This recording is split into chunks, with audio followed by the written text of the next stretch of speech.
Kulwinder Singh, and I am representing Wonder Systems. We are participating in Urja Varan exhibition. ये जो seminar हो रहा है ऊर्जा वरण का, इट इज़ हेल्ड बाय ईशरे। तो हम लोग जो वंडर सिस्टम्स में हम लोग ड्राइव्स बनाते हैं, इंडस्ट्रियल ऑटोमेशन का काम कर रहे हैं। और जो आज सबसे बड़ा जो टॉपिक, हॉट टॉपिक है एआई का, हम उस पर काम कर रहे हैं ताकि जो भी बिल्डिंग्स हैं या जो भी आज की डेट में जो नई बिल्डिंग्स आ रही हैं वो मिनिमम कंजम्पशन पे बने। सोलर को हम लोग यूटिलाइज़ कर रहे हैं, सोलर एनर्जी को, और जितनी भी पंप्स हैं और उस पर VFDs लगे, वो सारा का सारा हमारे स्कोप में है। और हमने यहाँ पे स्टॉल भी लगाया हुआ है जिसमें हम लोग पूरा शो कॉज कर रहे हैं कि हम लोगों के पास क्या क्या इक्विपमेंट हैं। जैसे हम लोग पैनल्स बनाते हैं तो हम BMS का कंप्लीट काम करते हैं। तो इलेक्ट्रिकल साइड से right from the transformer, substation और electrical panels, BMS, industrial automation, जो भी ऑटोमेशन रिक्वायर्ड है एक सिस्टम के अंदर, कोई फार्मा इंडस्ट्री में या किसी बिल्डिंग में, वो सारा हम लोग प्रोवाइड करते हैं। जिस तरह गवर्नमेंट तो आए दिन नए स्कीम लेके आती रहती है, अपने आप को अपडेट करना कहती है कि अपडेट हो रहा है, but as a industrialist, as a businessman, आपको क्या चैलेंजेस आ रहे हैं कि इंडस्ट्री में कहाँ सफ़र कर रही है हमारी IT, खासकर AI इंडस्ट्री कहाँ सफ़र कर रही है? देखिए, आज की डेट में टेक्नोलॉजी है, टेक्नोलॉजी बहुत कंपनीज़ के पास है। जैसे मैं ABB को रिप्रेजेंट करता हूँ, so in ABB we are the number 1 in the world. तो ABB के पास हर ऑटोमेशन है, और ABB बाकी कंट्रीज़ में बहुत सक्सेसफुली इस चीज़ को हम लोग इम्प्लीमेंट कर पा रहे हैं। यहाँ पे जैसे आपने ये अटेंड भी किया होगा, सेमिनार अटेंड किया, उसमें वही आ रहा है कि जो फीडबैक सिस्टम है हमारा, हम इम्प्लीमेंट तो कर लेते हैं, बट उसको चलाने के लिए भी बंदों को जो ट्रेनिंग होनी चाहिए। सबसे पहले जो हम लोग उस टेक्नोलॉजी को इम्प्लीमेंट करने के लिए जो एक डिमांड उस हिसाब से होनी चाहिए।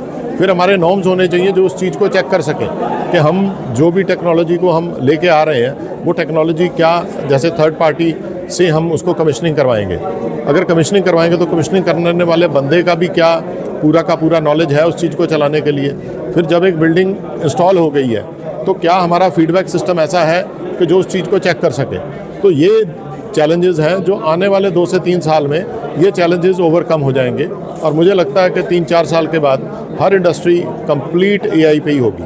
गवर्नमेंट कितना सपोर्ट करती है आपको इस टेक्नोलॉजी को आगे ले जाने के लिए? देखिए, गवर्नमेंट का तो बहुत सपोर्ट है। देखिए, अगर गवर्नमेंट के सपोर्ट के बिना तो देखिए कुछ हो नहीं सकता है, बट गवर्नमेंट की सपोर्ट के अलावा जो एक इंडिविजुअल, अगर एक कोई कस्टमर जो फार्मा इंडस्ट्री लेके आ रहा है या कोई बंदा बिल्डिंग बना रहा है, उसकी अपनी रिक्वायरमेंट ज़्यादा है। हाँ, देखिए, गवर्नमेंट के साथ साथ जो प्राइवेट इंडस्ट्री है वो भी एक बहुत बड़ी इंडस्ट्री है। तो गवर्नमेंट के नॉर्म्स भी इम्पॉर्टेंट हैं, लेकिन अभी जो हम ज़्यादा सक्सेस रेट देख रहे हैं वो प्राइवेट इंडस्ट्री में है। जो प्राइवेट किसी भी कस्टमर ने एक बिल्डिंग बनाई है या कोई फार्मा की इंडस्ट्री लगाई है, वो क्योंकि उसको जो सेविंग है उसको वो अच्छी तरह से इंस्टॉल भी कर सकता है, उसके लिए वो ज़्यादा पे भी कर सकता है और उसको फिर इम्प्लीमेंट भी करवा सकता है। सर, जो मिसकंसेप्शन है कि AI या टेक्नोलॉजी के आने से जो आम लोगों की जॉब चली जाएगी, उसके बारे में क्या कहना चाहेंगे, पब्लिक को क्या मैसेज देना चाहेंगे? देखिए, ऐसे जॉब्स जाने वाली चीज़ नहीं है। देखिए, जितना हम लोग आज जो हमारी पॉपुलेशन है, हम लोग बढ़ते जा रहे हैं, तो रिक्वायरमेंट है हमारी। और AI के साथ जो हम, अगर जैसे मान लीजिए आज मैं अपना एक इंडस्ट्री चला रहा हूँ, उस इंडस्ट्री को चलाने के लिए जो मेरा पैसा लग रहा है, वो जो वेस्टेज हो रही है, एनर्जी के अंदर जो वेस्टेज हो रही है, या बिजली का बिल ज़्यादा आ रहा है, अगर मैं उसको कम कर सकूं तो वो डायरेक्ट एडवांटेज मुझे होगा। अगर मुझे एडवांटेज होगा तो वो मैं अपने बंदों को उस चीज़ का और बेनिफिट दे पाऊँगा। तो ऐसा नहीं है कि AI आने से कोई जॉब चली जाएंगी। AI आने से हर सिस्टम इम्प्रूव होगा।